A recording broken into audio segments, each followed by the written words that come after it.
Sir, സാംസ്കാരിക മേഖലയുമായി ബന്ധപ്പെട്ട വികസന പ്രവർത്തനങ്ങൾക്കായി 2024-25 വർഷത്തേക്ക് 170.49 കോടി രൂപ വകയിരുത്തുന്നു.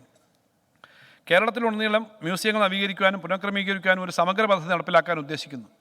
സർ, ഗാലറികളുടെയും പ്രദർശന സങ്കേതങ്ങളുടെയും നവീകരണം, സുരക്ഷാ നടപടികൾ, പരിസര വികസനം, സന്ദർശക സൗകര്യങ്ങളുടെ മെച്ചപ്പെടുത്തൽ എന്നിവ ലക്ഷ്യമാക്കിയുള്ള ഈ പദ്ധതിക്ക് 5 കോടി രൂപ വകയിരുത്തുന്നു.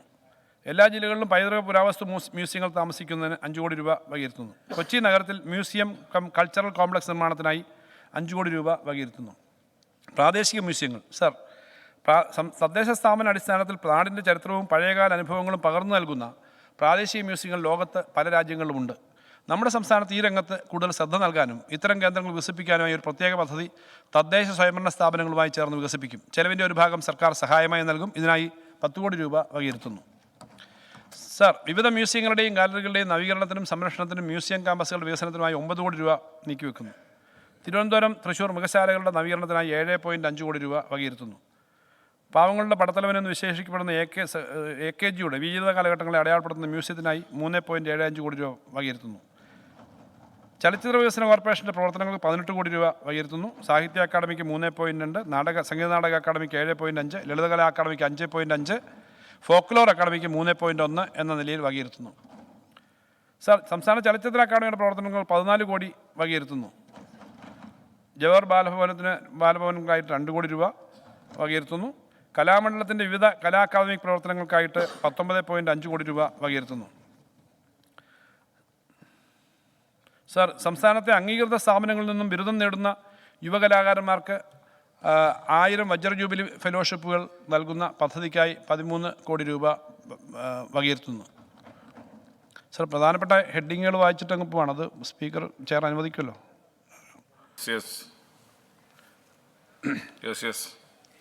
സർ, സ്പോർട്സും യുവജനക്ഷേമവും. കായിക യുവന മേഖലയ്ക്ക് 127.39 കോടി രൂപ വകയിരുത്തുന്നു.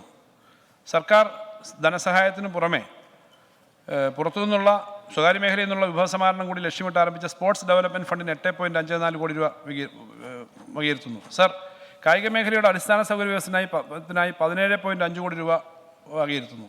സർ, പാലാ മുനിസിപ്പൽ സ്റ്റേഡിയത്തിലെ സിന്തറ്റിക് ട്രാക്ക് നിർമ്മാണത്തിനായി 7 കോടി രൂപ വകയിരുത്തുന്നു. ഹെൽത്തി കിഡ്സ് ആരോഗ്യത്തിനായി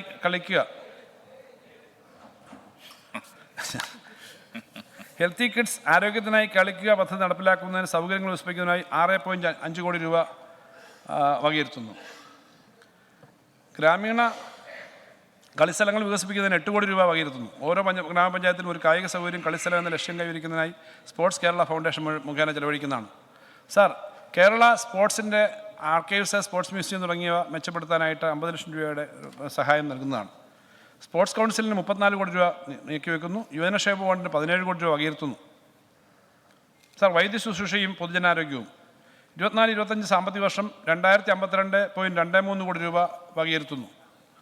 തിരുവനന്തപുരം, തൃശ്ശൂർ, കോഴിക്കോട് ജില്ലകളിൽ പ്രവർത്തിച്ചിരുന്ന മാനസികാരോഗ്യ കേന്ദ്രങ്ങളുടെ വികസനത്തിന് 6.6 കോടി രൂപ അനുവദിക്കുന്നു. പകർച്ചവ്യാധി നിയന്ത്രണ പരിപാടികൾക്കായി 12 കോടി രൂപ വകയിരുത്തുന്നു. സാംക്രമികേതര രോഗങ്ങളുടെ നിയന്ത്രണ പരിപാടികൾക്കായി 11.93 കോടി രൂപ വകയിരുത്തുന്നു. ആദിവാസി മേഖലകളിലെയും തീരപ്രദേശങ്ങളിലെയും അടിസ്ഥാന സൗകര്യങ്ങൾ മെച്ചപ്പെടുത്തുന്ന ലഹരി വിമുക്ത കേന്ദ്രങ്ങൾ ആരംഭിക്കുന്നതിനായി 10 കോടി രൂപ നീക്കിവെക്കുന്നു. കനിവ് പദ്ധതിക്ക് കീഴിൽ 315 ആംബുലൻസുകളുടെ പ്രവർത്തനത്തിനായി 80 കോടി രൂപ മാറ്റിവെക്കുന്നു.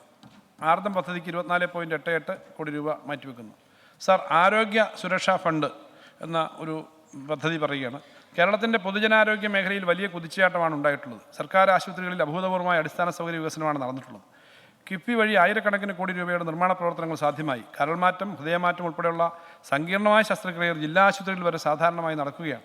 ഡയാലിസിസ് സംവിധാനം താലൂക്ക് ആശുപത്രികൾ വരെ സർവ്വസാധാരണമായിരിക്കുന്നു. വരുമാനമുള്ളവരും സർക്കാർ ആശുപത്രികളുടെ ഈ സൗകര്യങ്ങൾ ഉപയോഗപ്പെടുത്തുന്നു. സ്വകാര്യ ആശുപത്രികളുമായി താരതമ്യം ചെയ്യുമ്പോൾ വലിയ സാമ്പത്തിക ലാഭമാണ് അവർക്കുണ്ടാകുന്നത്. സന്തോഷത്തോടു കൂടി തന്നെ സർക്കാർ ആശുപത്രിയിലേക്ക് ഒരു തുക നൽകാൻ പലരും സന്നദ്ധരുമാണ്. പക്ഷേ ഒരു ക്രോസ് സബ്സിഡി എന്ന നിലയിൽ ഈ നിലയിൽ ഇതിനെ കാണുകയും ചെയ്യാം. എന്നാൽ അങ്ങനെ പണം നൽകാനുള്ള ഒരു സർക്കാർ സംവിധാനം ആരോഗ്യ മേഖലയുമായി ബന്ധപ്പെട്ട് നിലവിലില്ല.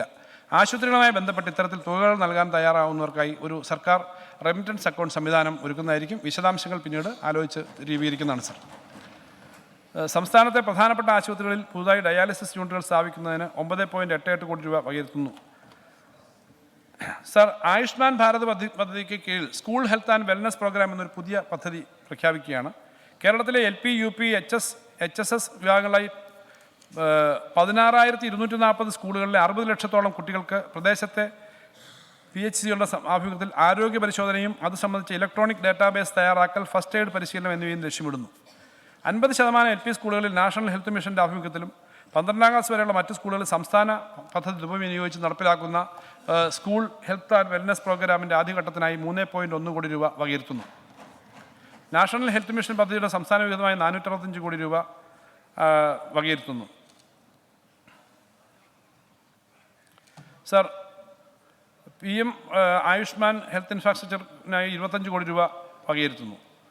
വിവര സാങ്കേതിക വിദ്യ പ്രയോജനപ്പെടുത്തിക്കൊണ്ട് ആരോഗ്യ മേഖലയിൽ നടപ്പാക്കുന്ന ഹെൽത്ത് പദ്ധതിക്കായി 27.6 കോടി രൂപ വകയിരുത്തുന്നു.